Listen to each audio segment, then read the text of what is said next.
Now that we have discussed Coulomb's law for two-point charges, paano naman natin malalaman kung ano yung force na nag-act sa isang charge due to multiple charges? Kasi in reality naman, hindi lang naman dadalawa ang mga charges. There are many charges ngayon in a system of charges. Ngayon, how do we calculate for the net force acting on a charge due to the other charges?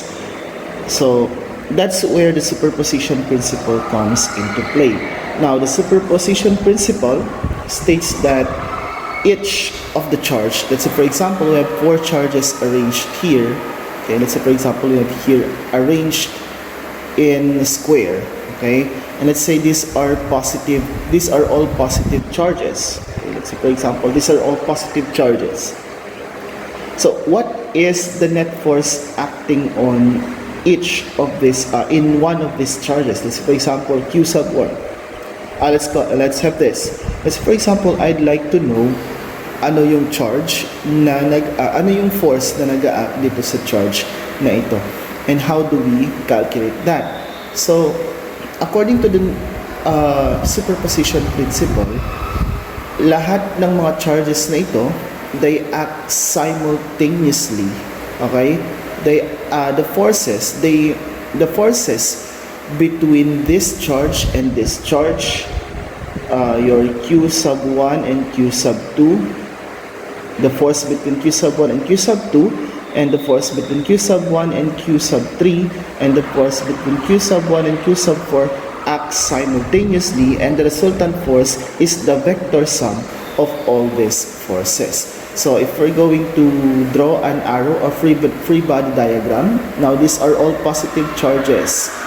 Now, based on the analysis that we had, in what direction will Q1 be pushed, or sa anong direction siya matutulak ni Q sub 2?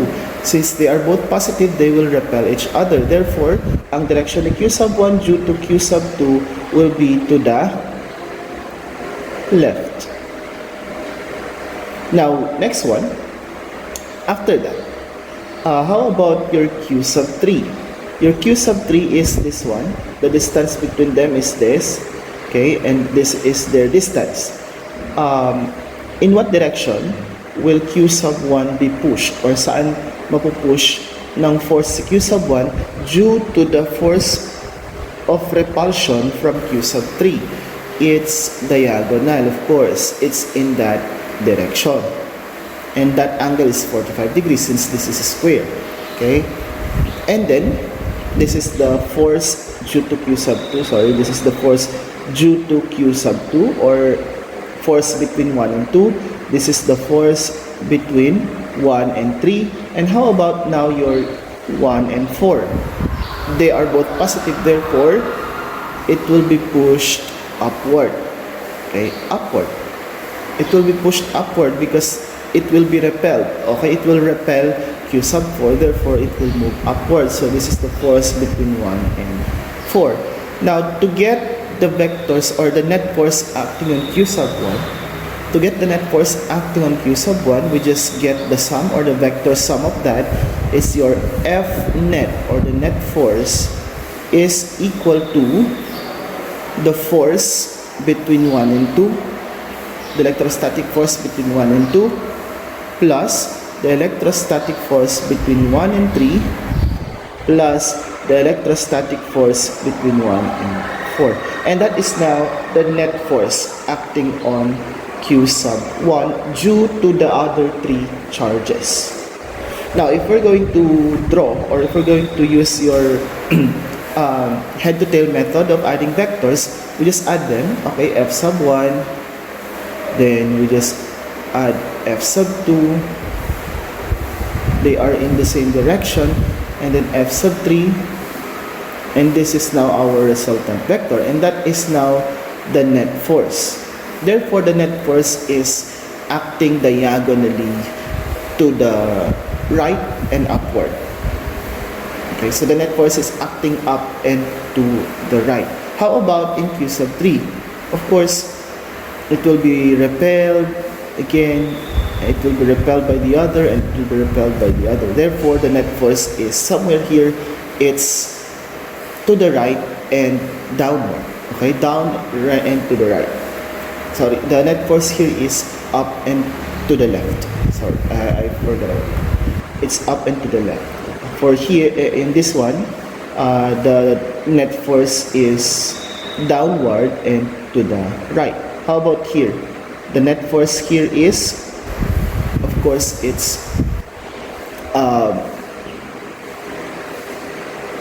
down and to the left. For this one, it's up and to the right.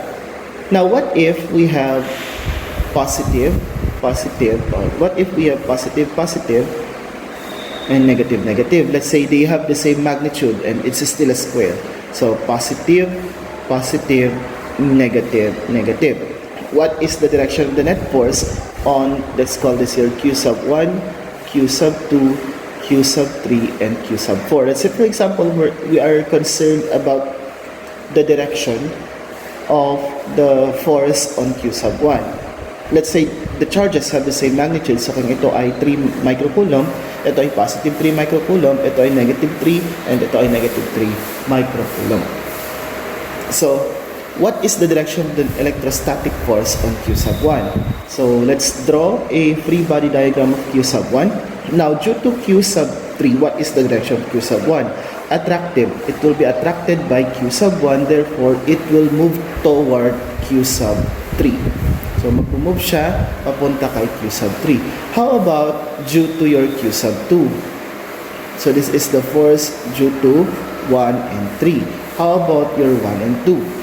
For 1 and 2, 1 and 2, they are both positive. Therefore, it will be repelled. So, it will be repelled. It will go in this direction. This is the force between 1 and 2. How about 1 and 4? Okay, 1 and 4, it will be attracted. Okay, so as you can see, it will be attracted because it's a negative charge. Okay, it will be attracted papunta siya kay Q sub 4. So it will be attracted, and this is the force between 1 and 4. We're going to add that, adding those charges. Okay, so if we're going to add those charges, okay, so F sub 1 and 2, let me just erase that again. So F1 and 2, so this is F1 and 2, and then maybe it's 1 and 3, and then maybe it will move here, and therefore the net force is this.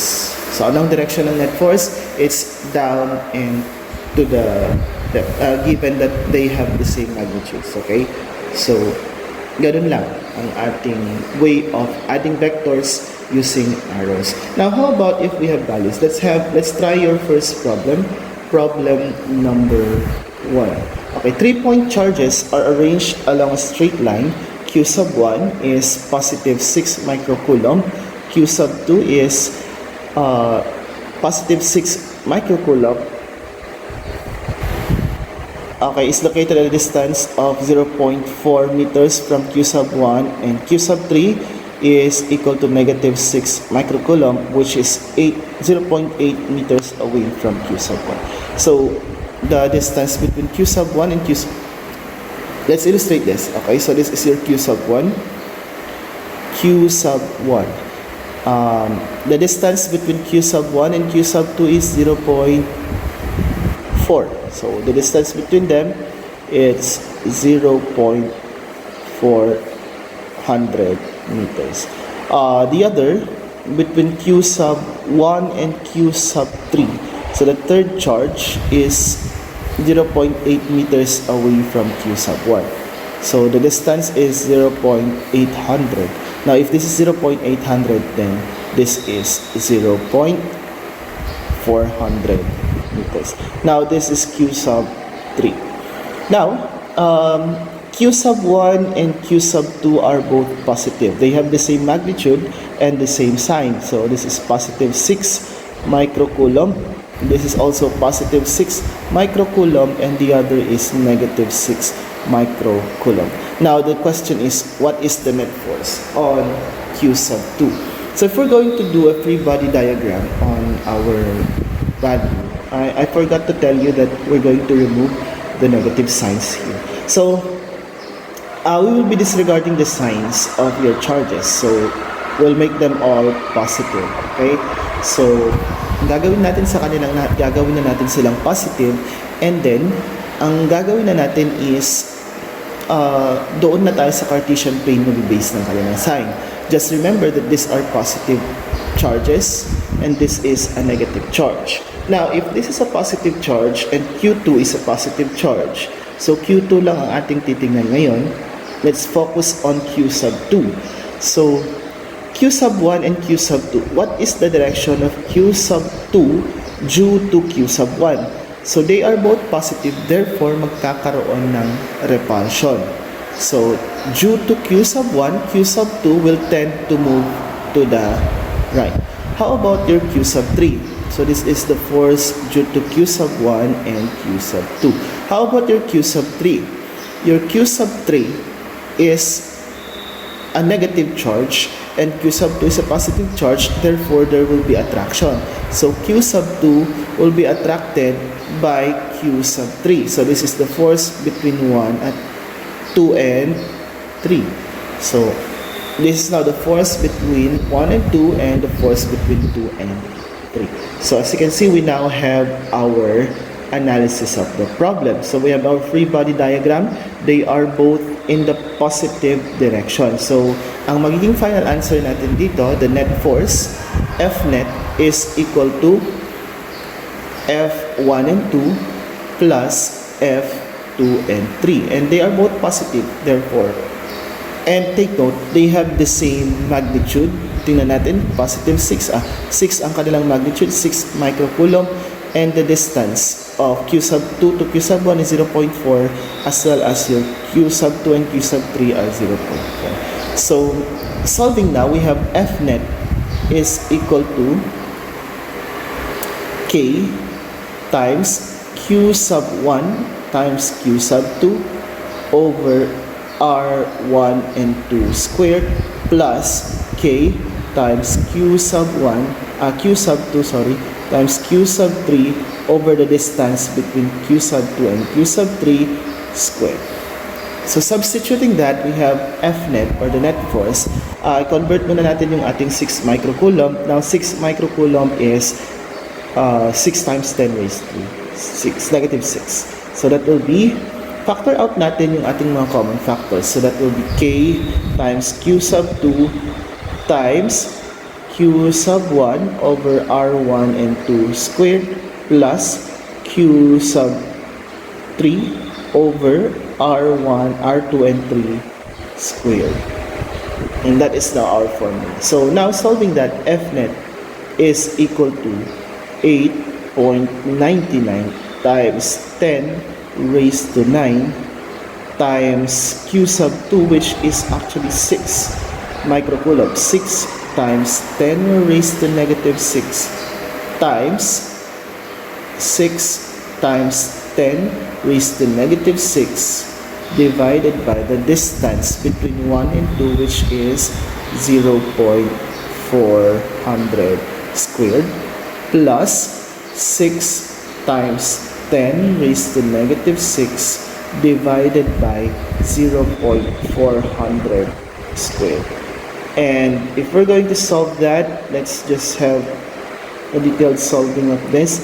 We have 9 times 6 is 54. Yeah, it's 54 times 10 raised to 3 times sorry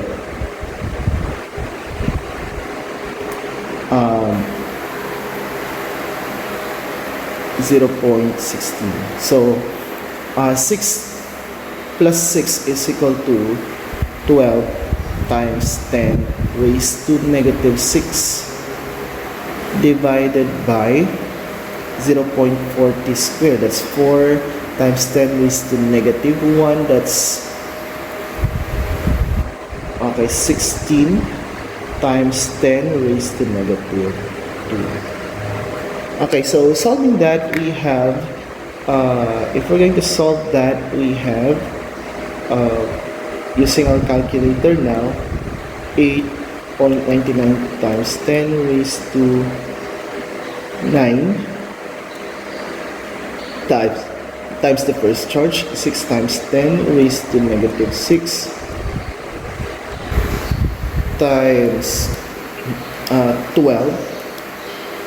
times 10 raised to negative 6 times 0.4 squared, and the answer is 4 point, or the net force is F net, or the F net on Q sub 2, sorry, the net force on Q sub 2 is equal to 4.05 newtons. So the net force on Q sub 2 is 4.05 newtons. Now let's proceed to the next problem. Going on to our next problem, we have the next problem. 3-point charges are located at the following coordinates in a 2D plane. Q sub 1 is 2 microcoulomb at the origin.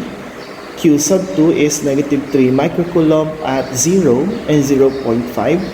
And Q sub 3 is 4 microcoulomb at 0.4 and 0.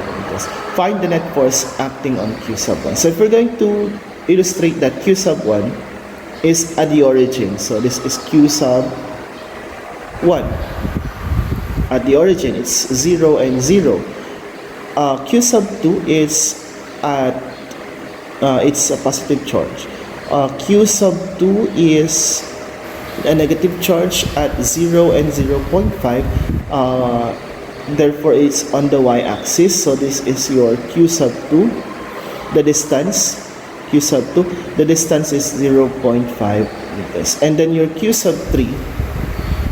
Q sub 3 is on the y-axis. It's a positive charge. Q sub 2 is a negative charge. Q sub 3 is a positive charge. And the distance is 0.4 meters. This is Q sub 3. It's a positive charge. Now, the question is, what is the net force acting on Q sub 1? So, ang focus natin dito ay itong Q sub 1.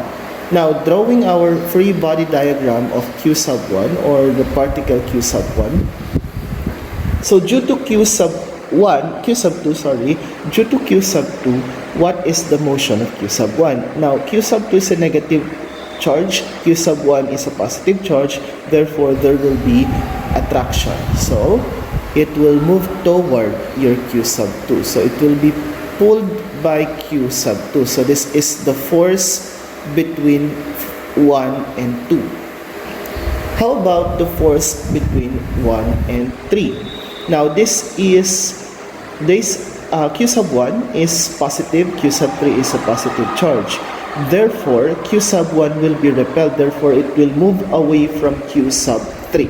So, it will be pushed away by Q sub 3. Therefore, it will move away, and that is to the left.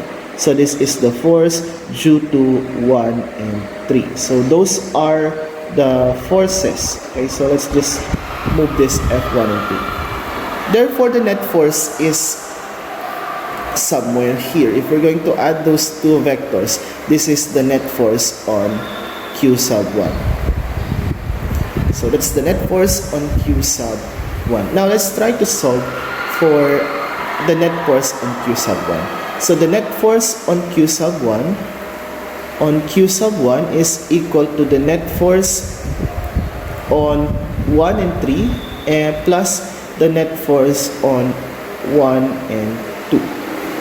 Now, if we're going to look at it, the force on 1 and 3 is a negative. Let's try to find the x and y components. Now, on our illustration, the only x component of the vector sum, or the resultant force, is just your F1 and 3. So, this is just your F sub x is equal to the force between 1 and 3, and it's negative. Okay, so F sub x is equal to F1 and 3, which is k, negative k, since it's a negative force. It's to the left, okay? negative k times q sub 1 times q sub 3 divided by the distance between 1 and 3 squared. Now, the y component of the forces, so let's just solve first f sub x. So f sub x is equal to negative 8.99 times 10 raised to 9 times q sub 1, which is, let's remove the negative signs, just like what we have, just like what we did in the previous problem. So now, let us solve for, let's convert your 2 microcoulomb, that is 2 times 10 raised to negative 6, and then the second charge, q sub 3, the third charge, sorry, it's positive. So it will be positive 4 times 10 raised to negative 6 divided by the distance between 1 and 3. The distance between 1 and 3 is 0.4 meters. So it's 0.4 squared. And then f sub x, solving that using our calculator, let's solve that one. That is 8.99 times 10 raised to 9 times 2 times 10 raised to negative 6 times 4 times 10 raised to negative 6 divided by 0.4 squared. And the x component is equal to negative 0.4495. So this is negative 0.4495 Newton. That's your f sub x. How about your f sub y? So solving for your f sub y now, f sub y is, the only y component is f sub 2 and 1 and 2. Sorry, 1 and 2. It's just the force between 1 and 2. So the force between 1 and 2. So f sub y is equal to positive since it's an upward force. So that will be k times q sub 1 times q sub 2 over the distance between 1 and 2 squared.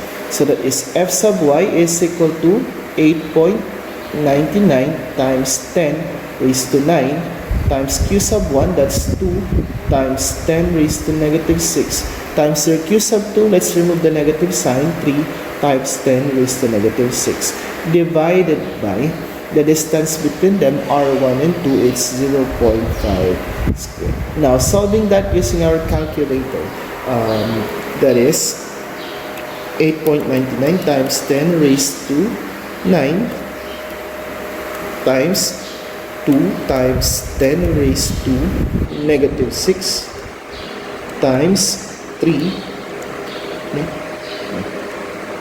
times 10 raised to negative 6 divided by the distance between them is 0.5 squared. And the answer to that is 0. So f sub y is 0.21576 Newton. It's positive. Now, if we're going to look at it, we have a negative and a positive values. Therefore, the direction is to the left and up. Okay, to the left it's negative x component. Now let's proceed to the resultant force. Now, how do we find for the resultant force? So to find the resultant force, we just use your Pythagorean theorem. F net on q sub 1 is equal to the square root of f sub x squared plus f sub y squared. And that is f net is equal to the square root of negative. We just remove the negative because a negative times a negative will become positive. So 0.4495 squared plus 0.21576 squared. Answer to that, f net on q1 is equal to, so we're calculating that, square root of 0.4495 squared plus 0.21576 squared is equal to 0.499. So it's 0.499 Newton. How about the direction? So for the direction, we'll use your inverse of your tangent theta times inverse of your tangent times f sub y over your f sub x. So that is theta is equal to inverse tan or arc tan of 0.21576 divided by negative 0.4495.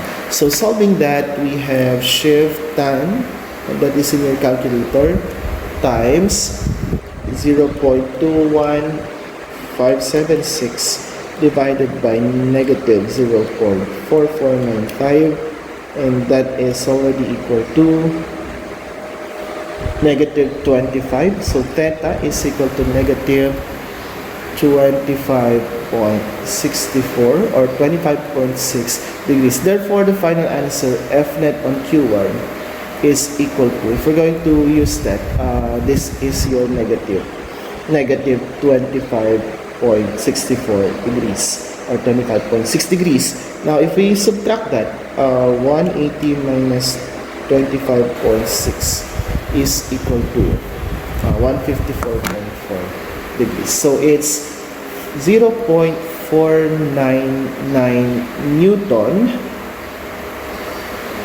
and it's 154.4 degrees. So the final answer, the net force on Q sub 1 is equal to 0.499 Newton, 154.4 degrees.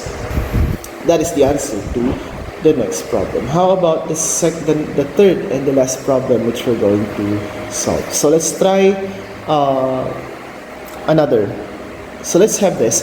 3-point charges are positioned at the corners of an equilateral triangle with length 0.3 meters. Q sub 1 is located at the top with a charge negative 2 microcoulomb, while the other two charges, Q sub 2 and Q sub 3, are 4 microcoulomb. Find the net force acting on Q sub 1. So this is your Q sub 1. Q sub 1, which is a negative charge. Your Q sub 2 and your Q sub 3 are both positive charges, Q sub 2 and Q sub 3. The distance between them is 0.3 meters. Okay, this is also 0.3 since it's an equilateral triangle. Okay, now the question is, find the net force acting on Q sub 1. If we're going to do a free body diagram of your Q sub 1, what are the forces acting on it? Now, Q sub 1 is negative. Take note of that. Q sub 2 is positive. Q sub 3 is also positive. Now, therefore, Q sub 1 will be attracted to your Q sub 2, and it will move in this direction. This is the force between 1 and 2. Now, Q sub 1 and Q sub 3 are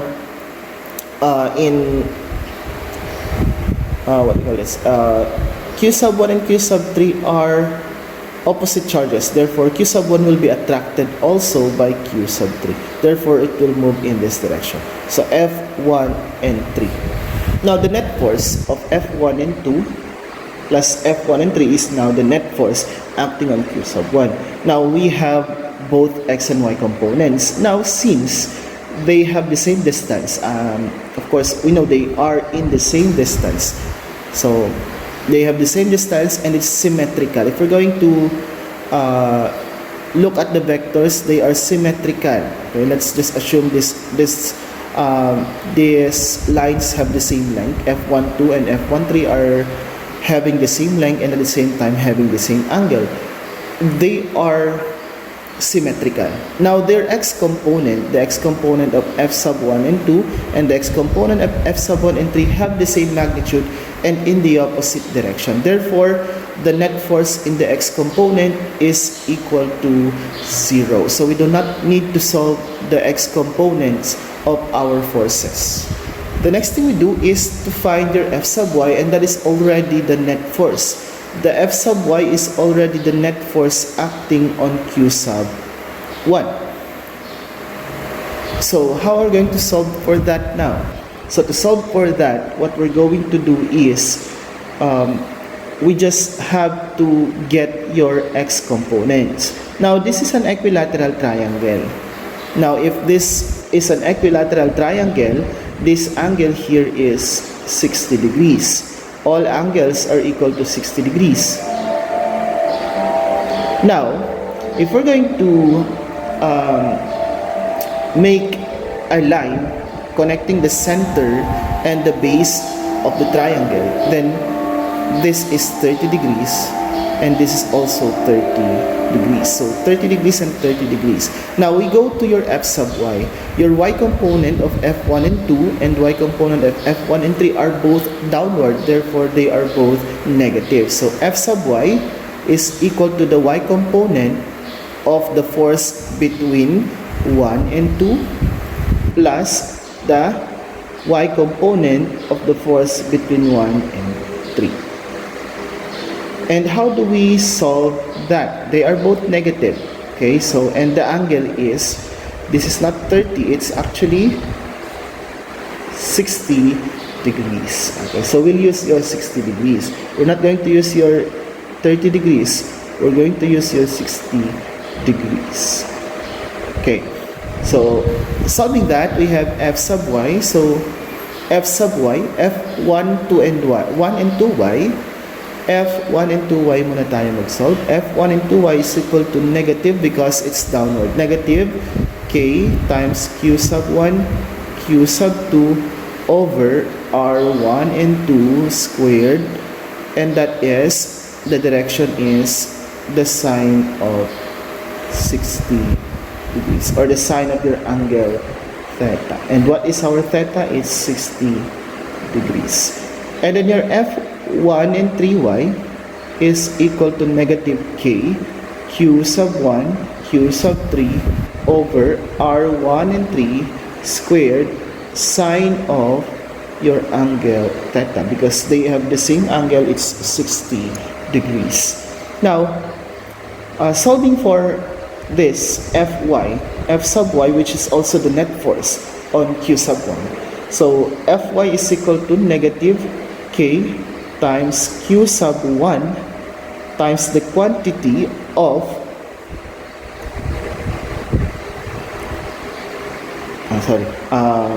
let's erase this.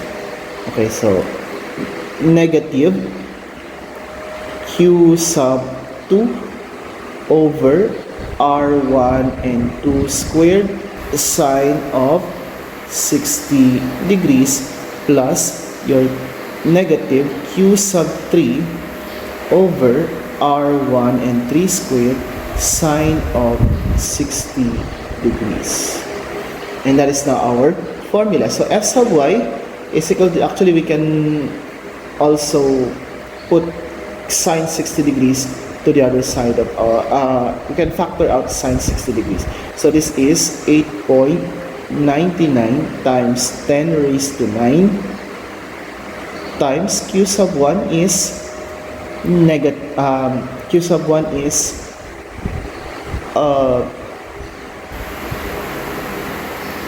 2. Okay, let's remove the negative sign. Times 10 raised to negative 6 times negative q sub 2 is, actually this is just the same. Q sub 2 is 4. They are the same, 4 coulomb.